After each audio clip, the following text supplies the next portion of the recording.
just to the right of that gate is this very, very old church. This is the little stitches in that day of the abbey and the stone of destiny, or the spoon stone. That's what we're talking about. Here's how the coronation of Scottish king went. He would sit on the stone of destiny, and then all the lords of Scotland would come to Scone, and they would swear allegiance to him. And how they did it is they would take some of the dirt from their land and put it in their boots, and then bring it all the way with them to Scone. And then they would kneel in front of him and pour out the dirt on the ground in front of him. And that way, when he was crowned not only the king of Scotland, the king over their land. This continued until Edward I invaded Scotland and defeated them in 1296, and he was tired of Scottish kings, so he took the Stone of Destiny back to England and he put it in Westminster Abbey. He hid it so they couldn't crown any more Scottish kings, and it stayed there until Christmas Day 1950, when 4 Scottish students broke into Westminster Abbey in the middle of the night and stole the stone, operatum. So they went into a field and they buried the stone that night, returning later to get it. But in the process, they broke the stone. Actually, they got the stone of destiny back into Scotland. But they were in trouble and they knew it. So they contacted a Glasgow politician, and he took the stone from them. And because it was broken, he got a local stonemason by the name of Robert Gray to repair the stone.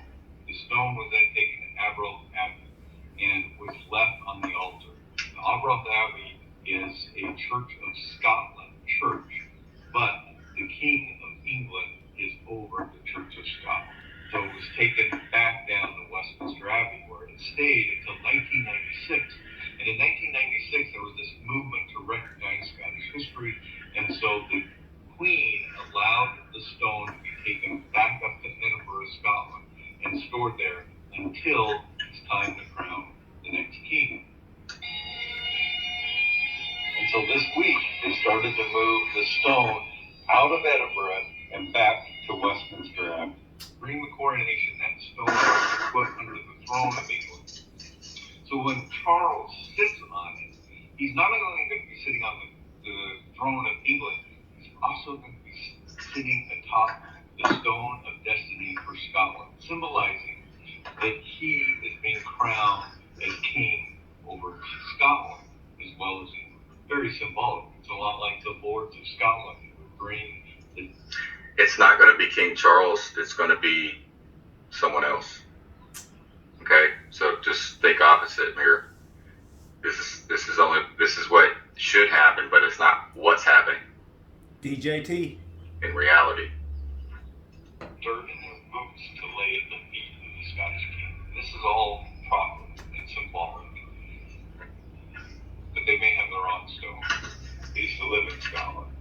And I was told the story many, many times, and all the Scottish people would tell me that they think that Robert Gray made a duplicate of the stone and gave the duplicate to the British crown.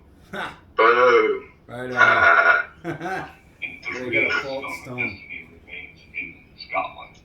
Boom! So who's in Scotland? Can anybody answer that? DJT. DJT. Who's Right. DJT though? We know that he's insulated. It start 10-10.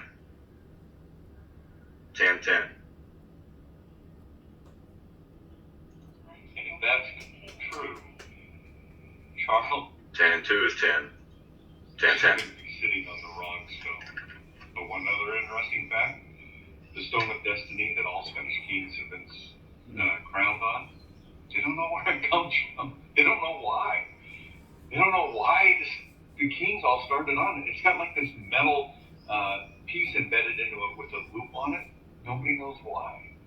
They just know that that's how it's always been done, and so that's how they're going to keep on doing it. Tradition. Okay, so here's the last piece of information before I stop the video. Before you had documents to show your mortgage and deed for your home and your land, whenever it was transferred to someone else, they didn't have paper, So what they had was the land itself. So they would pick up the dirt on the land, and that was part of the process to transfer ownership to another person. That is a fact. And they would take that dirt and hand it to the other person. It would be witnessed by the local magistrate and the people, and they would say, now the land is transferred to this other family. And that's how it was done. The deed is done. That was the actual term, and it's kind of interesting stuff. Talk to you later. Bye.